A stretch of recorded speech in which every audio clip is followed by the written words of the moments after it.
Kumusta mga kaisla? For today's vlog ay pag-usapan natin itong Bahash City 150. Kung sulit peren batong, gawin tricycle ngayong taon.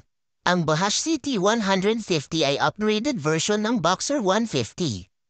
Isa sa mga major na upgrade nito ay ang kanyang engine at headlight. Pero matagal na to sa market mga kaisla.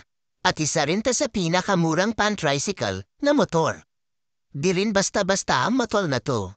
Kasi, assembled by Kawasaki ito, alam natin na ang Kawasaki ay isang leading brand na motorcycle dito sa ating bansa.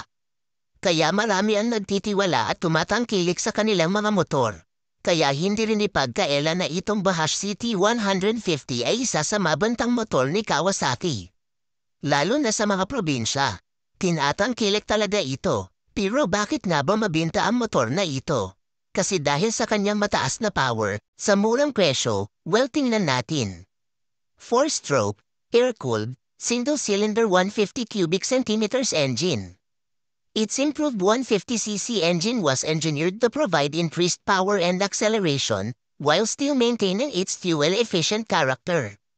The CT150 has a maximum power of 12.6 horsepower at 8,000 RPM, and a maximum torque of 12.7 Nm at 5,000 revolution per minute, and a new 5-speed transmission gearbox.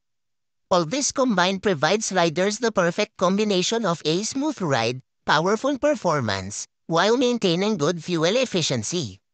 Meanwhile, its displacement of 150cc is the ideal choice both on flat and on inclined terrain.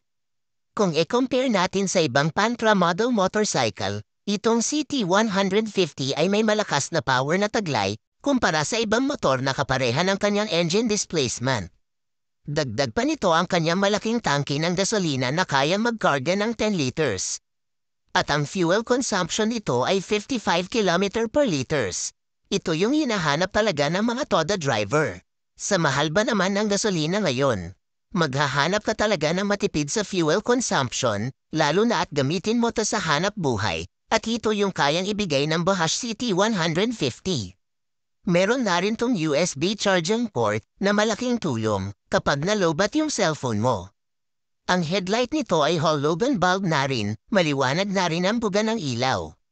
Naka-double shock absorber na rin sa likod at may additional pa na 2 shock absorber, kaya naman papalag sa mabibigat na kandahan. Kaya nga lang kung bibili ka nito ay wala kang ibang kulay na pagpipilian kundi pula lang.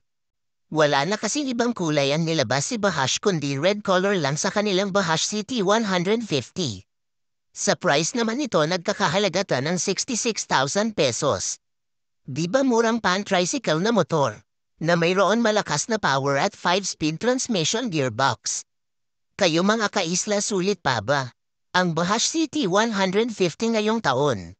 Comment down below. And that's all for today's vlog. Follow for more. Subscribe and click the bell button para maging updated ka sa mga bagong upload natin. This is Motor sa Isla. Nagpahimangno na madaang pang kanunay o gigugma, taang Ginoo, labaw sa tanan.